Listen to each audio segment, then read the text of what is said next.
Welcome to my YouTube channel TMCM IAS। So dear student, आज हम अपने इस वीडियो में एक ऐसा कंटेंट पढ़ने जा रहे हैं जिसके बाद आपको किसी भी ट्यूशन क्लास की ज़रूरत नहीं होगी। तो आज हम पढ़ेंगे ट्रांसलेशन अर्थात अनुवाद। और अनुवाद का शुरुआत होता है टेंस से। टेंस मतलब काल। काल के 3 भेद होते हैं, जैसे वर्तमान काल, भूतकाल, भविष्यकाल। Present tense, past tense, future tense. तो प्रेजेंट टेंस यानी वर्तमान काल, जिसमें हम अभी सारा कार्य कर रहे हैं, ये वर्तमान काल है। जब हम कार्य कर चुके होंगे, बाद में किसी को बताएंगे तो वो भूतकाल होगा। और जब हम कोई कार्य के बारे में सोचेंगे कि हम ये करेंगे, तो वो फिर भविष्य काल होगा। तो पहले हम प्रेजेंट टेंस का पोस्टमार्टम करते हैं। तो देखिए, पहले कुछ प्रेजेंट टेंस में जानने से पहले कुछ ये शब्द चीज़ें जानते हैं। पहले ये जाने, जैसे एक वचन क्या होता है। एक वचन मतलब किसी का भी नाम, जैसे सलमान खान, ठीक, राम, मोहन, सोहन, जो भी है किसी का नाम, वो एक वचन में आता है। जैसे वह, ही पुरुष में आता है, शी महिला में आता है, और यह, इट, दिस, ये सब एक वचन में आते हैं। और दूसरी बात है कि बहुवचन क्या है। देखिए, बहुवचन में क्या है, जैसे मैं, ये मैं जो है हालांकि अकेला है, लेकिन इसे अपवाद स्वरूप बोलते हैं, ये बहुवचन में ही आता है। हम यानी बी और हम सब, दोनों का मीनिंग एक ही होता है, बी, तो ये बहुवचन में आते हैं। और तुम और तुम सब, इन दोनों का मतलब एक ही होता है, यू, ठीक है, इंग्लिश में, तो ये बहुवचन में आता है। और वे सब, इन सब का मीनिंग होता है दे, तो ये बहुवचन में आते हैं। अब हम देखते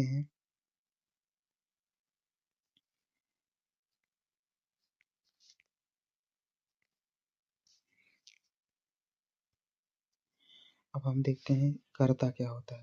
हालांकि अभी एक वचन जो पढ़ाया था, उसे ही एक वचन कर्ता बोलते हैं। तो कर्ता भी वैसी वही सेम टू सेम परिभाषा है, जैसे किसी का भी नाम, जैसे सलमान खान, ठीक है। और जैसे ही, सी, इट, आई, ये आई, ये सब जो भी हैं, और जैसे वी, यू, दे, ये सब कर्ता में आते हैं, ठीक है। और एक वचन अलग हो जाता है, उसमें 3-4 ही शब्द होते हैं, और कर्ता ये सभी होते हैं, ठीक है। एक वचन, बहुवचन, ये सब कर्ता होते हैं। कर्ता मतलब सब्जेक्ट इंग्लिश में बोलते हैं। और क्रिया क्या होता है, जैसे सोना, उठना, बैठना, खाना, दौड़ना, पीना, ये सब क्या होते हैं, क्रिया होती हैं। तो इंग्लिश में क्या बोलेंगे, सोने को स्लीप, ठीक है।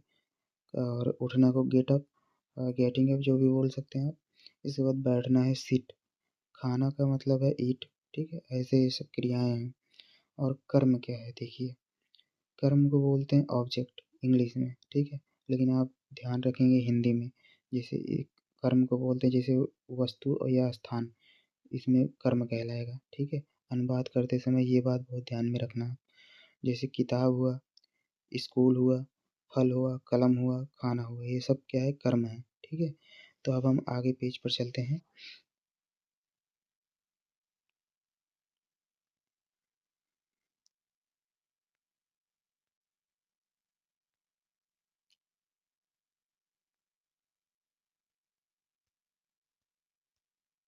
देखिए, तो आपने सीख लिया कर्ता, क्रिया और कर्म क्या होता है, ये आपने सीख लिया। अब हम पहले कुछ एक डिफरेंस देखते हैं, ये जो कर्ता, क्रिया, कर्म की व्यवस्था क्या होती है, ठीक है। जैसे हिंदी वाक्य में होता है, जैसे सोहन स्कूल जाता है, ठीक है। तो सोहन क्या है, कर्ता है, ठीक है, किसी का नाम है ना, तो कर्ता है। और स्कूल क्या है, कर्म है। और जाता क्या है, जाना, जाना या जाता है, क्या है, क्रिया है, ठीक है। तो देखिए, हिंदी में पहले कर्ता आता है, फिर कर्म आता है, फिर क्रिया आती है। अब जब इंग्लिश में इसका ट्रांसलेशन कर देते हैं, यहाँ पे ध्यान हमेशा यही रखना है, हिंदी वाला आप भूल जाएंगे, ठीक है, कोई दिक्कत नहीं, लेकिन इंग्लिश में ये ध्यान रखना है ट्रांसलेशन करते समय। जैसे सोहन गोज टू स्कूल, जब इसका ट्रांसलेशन करेंगे, हालांकि नियम हम भी बाद में देखेंगे, पहले ये देख लेते हैं।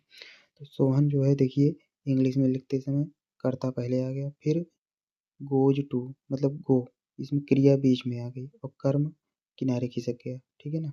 जैसे स्कूल स्थान है ना, तो ये स्कूल कर्म हो गया, तो कर्ता, क्रिया, कर्म। इंग्लिश में अनुवाद करते समय या ट्रांसलेशन करते समय कर्ता, क्रिया, कर्म, ये क्रम हमेशा याद रखने चाहिए आपको, ठीक है। आपको बहुत काम आएगा। चलिए आगे देखते हैं। अब शुरुआत करते हैं हम प्रेजेंट टेंस से, ठीक है। देखिए प्रेजेंट टेंस वर्तमान काल के 4 भेद होते हैं। जैसे प्रेजेंट इंडेफिनिट टेंस, इसकी पहचान क्या है कि जैसे बंटी किताब पढ़ता है, ठीक है। और अंत में क्या है, ता है, ती है, ते है आदि शब्द आते हैं, लेकिन आपको ज़्यादा इसमें नियम नहीं पढ़ना है, आपको बस महसूस करना है।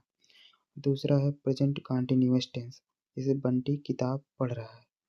Present perfect tense, present perfect tense जैसे बंटी किताब पढ़ चुका है, ठीक है। इसके बाद है प्रेजेंट परफेक्ट कंटिन्यूअस टेंस, जैसे बंटी 1 महीने से किताब पढ़ रहा है, ठीक है। इसमें देखिए अंतर क्या है, छोटा-छोटा अंतर है। जैसे प्रेजेंट इंडेफिनिट टेंस में क्या है, एक जिस सपोज डेट कि आपके पापा बंटी के पापा जो है किसी को बता रहे हैं अपने दोस्तों को कि बंटी किताब पढ़ता है, ठीक है। और फिर अब वर्तमान काल ही चल रहा है, तो फिर एक बार बता रहे हैं बंटी किताब पढ़ रहा है, कंटिन्यूअस टेंस हो गया। प्रेजेंट परफेक्ट टेंस में क्या हुआ कि बंटी किताब पढ़ चुका है। और फिर लास्ट में बोले कि present perfect tense continuous tense में बंटी 1 महीने से किताब पढ़ रहा है, मतलब इसमें समय का बोध हो गया, ठीक है। तो अंत में देखिए इंडेफिनिट में ता है, ती है, ते है का अंतर आ रहा है, और कंटीन्यूअस टेंस में रहा है, रही है, रहे हैं, ये सब अंतर आ जाएगा। प्रेजेंट परफेक्ट टेंस में आ जाएगा चुका है, चुकी है, चुके हैं, ऐसे अंतर आएंगे।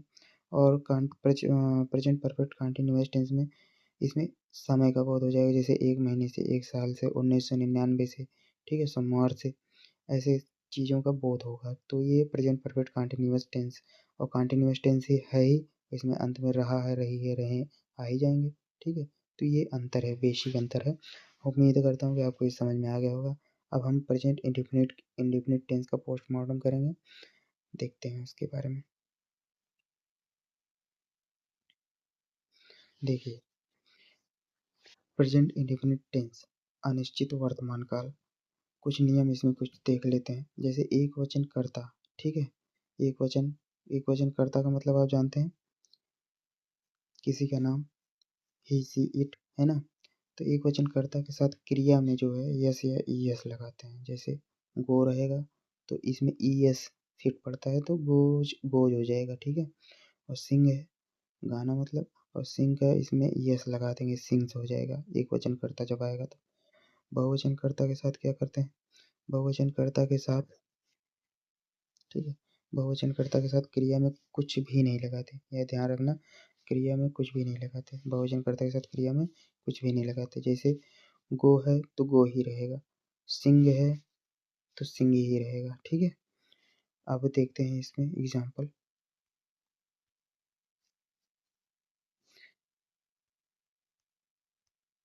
अब देखिए बंटी बहुत ज़्यादा उछल कूद रहा है, ठीक है। तो इसके पापा से कोई पूछ रहा है, कोई दोस्त है, तो कह रहा है कि बंटी, उनके पापा बता रहे हैं कि बंटी क्या करता है भैया, तो कह रहे हैं बंटी स्कूल जाता है, ठीक है। अभी साधारण वाक्य चल रहा है, इसका अफर्मेटिव सेंटेंस बोलते हैं, ठीक है। इसमें नहीं क्या ये सब का प्रयोग नहीं हो रहा है, इसलिए इसे साधारण वाक्य बोलते हैं। तो कह रहे हैं कि बंटी स्कूल जाता है, बंटी स्कूल जाता है तो पहले कर्ता करेंगे बंटी, ठीक है। फिर क्रिया जाना है, जाना जाता है, जो ये भी है, तो जाता है का क्रिया का मीनिंग क्या होता है, गो, ठीक है। तो पहले गो लगा देंगे। अब इसमें एक वचन है, बंटी एक वचन है ना, किसी का नाम है, तो बंटी एक वचन है, तो इसके साथ गो गो में क्या लग जाएगा, ई एस लग जाएगा, ठीक है। तो बंटी गोज, और इसके बाद भी जो इसमें कंजक्शन लगता है जैसे टू, ठीक है ना। तो टू कहाँ जाता है, स्कूल को जाता है ना। तो कर्म क्या है इसका, स्कूल स्थान है ना, तो कर्म आ गया, कर्ता क्रिया कर्म आ गया या नहीं। तो ऐसे, तो बंटी गोज टू स्कूल। अब जैसे देखो ये तो एक वचन था, अब इसमें बहुवचन में देखते हैं। जैसे मैं खाना खाता हूँ, ठीक है, जैसे मैं अपने बारे में बता रहा हूँ, मैं खाना खाता हूँ, तो पहले ये कर्ता क्या हुआ, मैं, आई लिख देंगे। इसके बाद फिर खाना तो कर्म हो गया, ठीक है ना, और खाता हूँ क्रिया कर रहा हूँ, उस खाने को खा रहा हूँ, तो क्रिया को बीच में लाएंगे, तो ईट लगा देंगे। इसके बाद कर्म क्या है, खाना, तो फूड, ठीक है। तो ई आई एट द फूड, बहुवचन है इसलिए इसकी क्रिया में जो है ईट ईट में यस या ईएस नहीं लगाया गया, ठीक है। अब इसके आगे चलते हैं।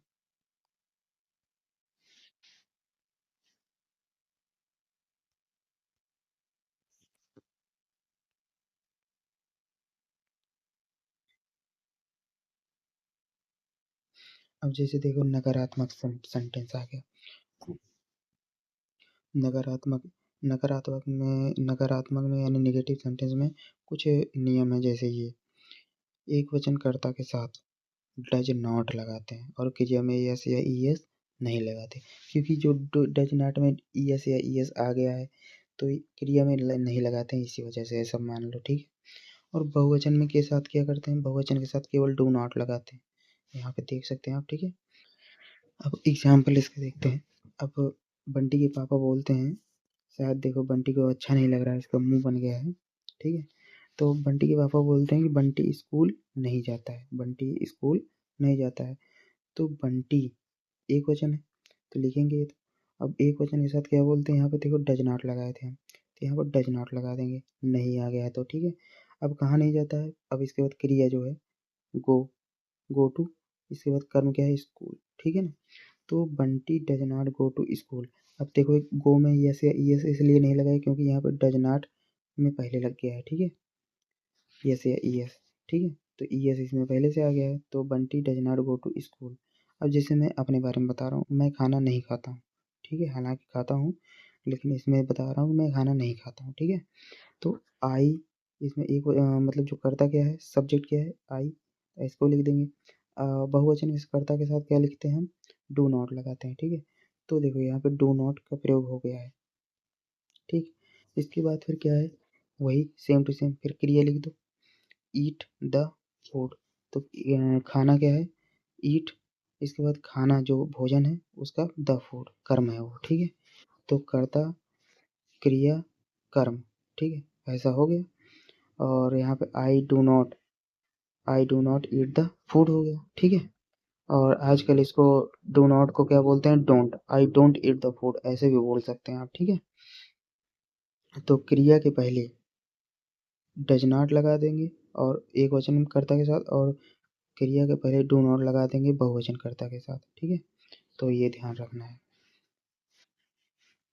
ये बातें ध्यान से सुन लेंगे आप, ठीक है। इसके बाद आगे चलते हैं।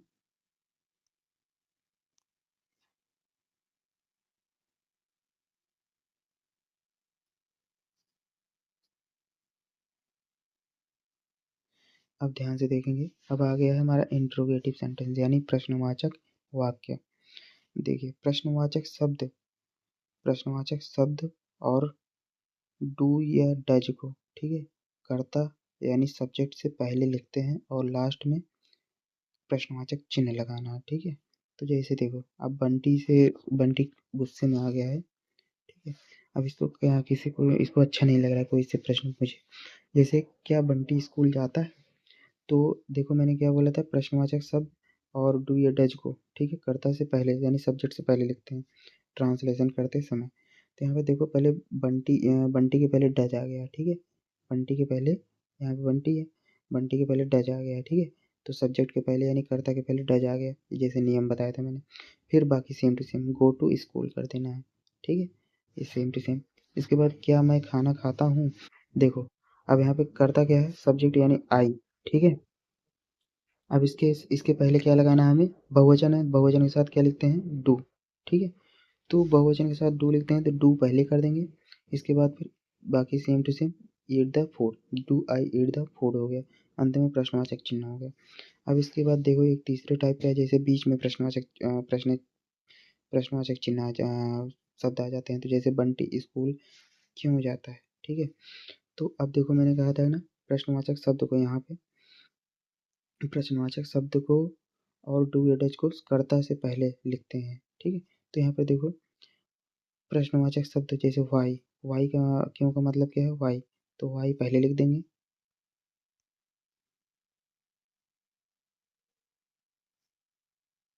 ठीक है, वाई पहले लिख देंगे। इसके बाद फिर क्या है, डज, डज लगा देंगे। इसके बाद फिर बंटी गो टू स्कूल, इसके बाद प्रश्नवाचक चिन्ह लगा देंगे, ठीक है। तो इस तरह हो जाएगा, नियम बहुत सरल है। इसके बाद फिर हमारा लास्ट जो एग्जाम्पल बनता है,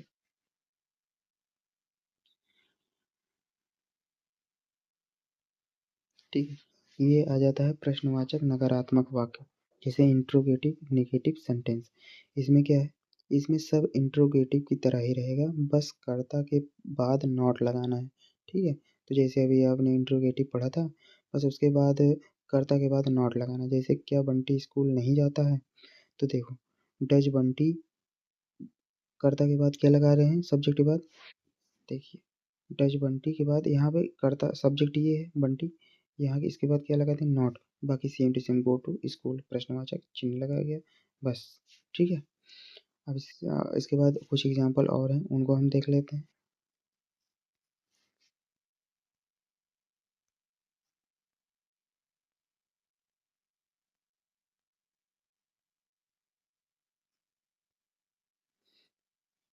देखिए जैसे दूसरा एग्जाम्पल है, क्या मैं खाना नहीं खाता हूँ। तो देखिए बाकी सब चीज़ इंट्रोगेटिव सेंटेंस की तरह ही रहेगा। जैसे डू आई, अगर मान लो यहाँ पे नहीं लगातार क्या मैं खाना खाता हूँ यही होता ना, do I eat the food, लेकिन क्या मैं खाना नहीं खाता हूँ, तो इसमें नहीं आ गया, तो बस क्या, कर्ता के बाद नॉट लगा देना है। डू आई, आई के बाद कर्ता, आई क्या है, सब्जेक्ट है, कर्ता, कर्ता के बाद नॉट लगा दो, नॉट ईट द फूड, बाकी सब सेम है। अब देखो बंटी, तीसरा एग्जाम्पल है, बंटी स्कूल क्यों नहीं जाता है। तो क्यों आ गया बीच में, तो इसको सबसे पहले लिख देंगे। ठीक है। तो व्हाई, इसके बाद फिर प्रश्नवाचक है तो डज को पहले लिख देंगे, क्योंकि एक वचन है बंटी, तो डज लिखेंगे। व्हाई डज बंटी, इसके बाद नहीं आ गया है, यहाँ पर नहीं आ गया है तो बंटी के बाद नॉट लगा देंगे। बाकी सेम टू सेम सब, गो टू स्कूल। इसको और दूसरी तरह भी लिख सकते हैं, why doesn't Bunty go to school, हालांकि इसको अभी करने की ज़रूरत नहीं है, आप ऊपर वाला ही यही प्रेफर करेंगे जिस पे शहीद का चिन्ह लगा है। ठीक है। इसके बाद चौथा एग्जाम्पल आ गया, मैं खाना क्यों नहीं खाता हूँ। मैं खाना क्यों नहीं खाता हूँ, जैसे इसमें क्या होगा कि क्यों आ गया है बीच में, तो पहले उसको सबसे पहले लिख देंगे। ठीक है। और मैं क्या है, बहुवचन, बहुवचन के साथ क्या होता है, डू का प्रयोग होता है, तो डू लिख देंगे, वाई के बाद डू लिख देंगे, फिर कर्ता लिखेंगे आई, फिर आई, कर्ता के बाद नॉट, इसमें वो नहीं है ना तो नॉट लगा दो कर्ता के बाद। इसके बाद क्या है, ईट द फूड, बाकी सब सेम टू सेम, अंत में प्रश्नवाचक चिन्ह लगा देंगे। हमारा ट्रांसलेशन बहुत ही सरल नियमों और एकदम बेहतर तरीके से हो सकता है, समझ में आ गया होगा आपको। अगर नहीं समझ में आया होगा तो एक बार और वीडियो को देखेंगे और आपको बिल्कुल सही तरीके से ट्रांसलेशन आ जाएगा। ठीक है। और इसी तरह से सेंटेंस को यानी टेंस को महसूस करके आप करेंगे, अच्छा लगेगा आपको, आपको जल्दी सीखने में मिलेगा। ठीक है। चलिए इसके बाद हम नेक्स्ट सेंटेंस यानी प्रेजेंट कंटिन्यूअस टेंस का वीडियो लाएंगे आपके सामने, फिर उसके बाद एक एक पार्ट को ऐसे ही पढ़ते जाएंगे, आपकी ये सीरीज चलती रहेगी। ठीक है। मिलते हैं अगले वीडियो में, तब तक के लिए बहुत बहुत धन्यवाद। लाइक शेयर और सब्सक्राइब जरूर कर दें।